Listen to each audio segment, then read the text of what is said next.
वो पहले अनकॉन्स्टिट्यूशनल काम करते हैं, गैर कानूनी काम करते हैं और अगर आप उसमें विरोध करने आते हैं तो प्रशासन से, शासन से आपके खिलाफ कार्रवाई करते हैं। जिस तरह का भाव राज्यसभा में था वो बाबा साहब भीमराव अम्बेडकर जी का अपमान है। जो परिसर है वो लोकसभा का है, तो स्पीकर साहब के पास हम बैठ करके बहुत सारी चीज़ों को सुलझा सकते थे। भारतीय जनता पार्टी के पास तरीके हैं, उनके पास मॉडल हैं, अंडरग्राउंड पॉलिटिकल उनके पास राय मशवरा आता है। वो कब ध्यान हटा दें, तो एक बात तो हमें और आपको ये समझनी चाहिए।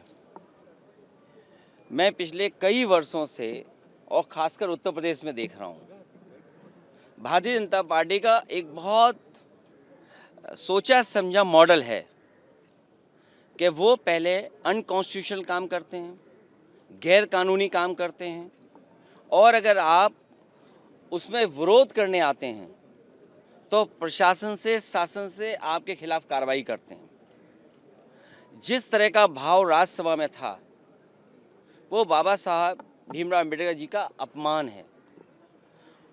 न केवल हम समाजवादियों के बल्कि पूरे देश के शोषित, वंचित, पीड़ित, अपमानित लोग और जो समाज में सबसे पीछे छूट गए थे उनके लिए आज भी वो पूजनीय हैं। आप किसी भी गांव में चले जाएं पूरे देश में, आज भी बाबा साहब को पूजने का काम गांव के लोग करते हैं। गरीब, हर समाज के लोग उनको भगवान की दृष्टि से देखते हैं। तो इस तरह की भाषा का इस्तेमाल करना न केवल निंदनीय है बल्कि शब्दों को वापस लें और माफ़ी मांगने की जो विपक्ष की बात है उसको मानना चाहिए सरकार को। और सच्चाई तो ये है कि जो व्यक्ति माफ़ी मांग लेता है वो बड़ा होता है। माफ़ी मांगने वाला व्यक्ति हमेशा बड़ा होता है।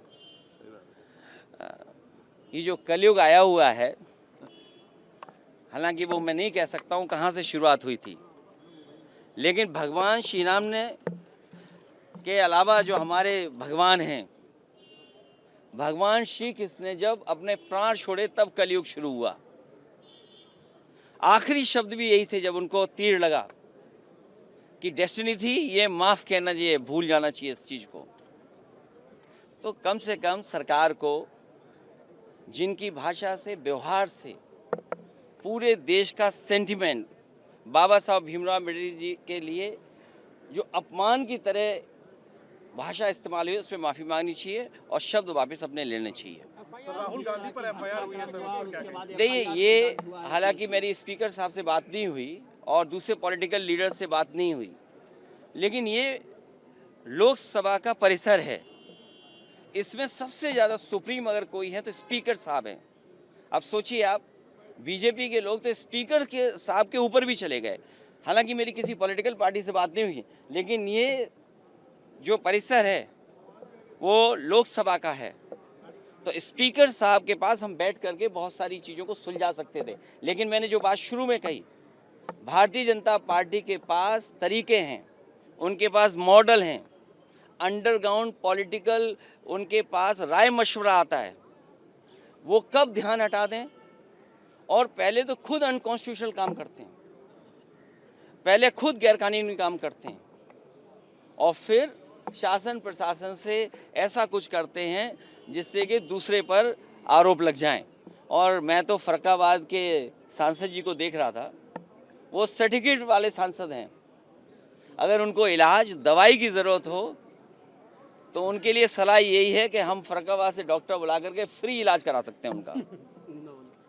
सर, बर्ग साहब पे एक और एफआईआर हो गई है, बिजली चोरी का एफआईआर। फिर मैं बोल रहा हूँ आपसे, ये बीजेपी का मॉडल है। किसी के घर में छापा मार करके इस तरह का काम करते हैं। पूरे उत्तर प्रदेश में सबसे ज़्यादा बिजली को लेकर के गरीबों को परेशान किया जा रहा है। बिजली को लेकर के एफआईआर दर्ज हैं। आज ऑन रिकॉर्ड मैं कह रहा हूँ ये बात, आप निकलवाइए रिकॉर्ड।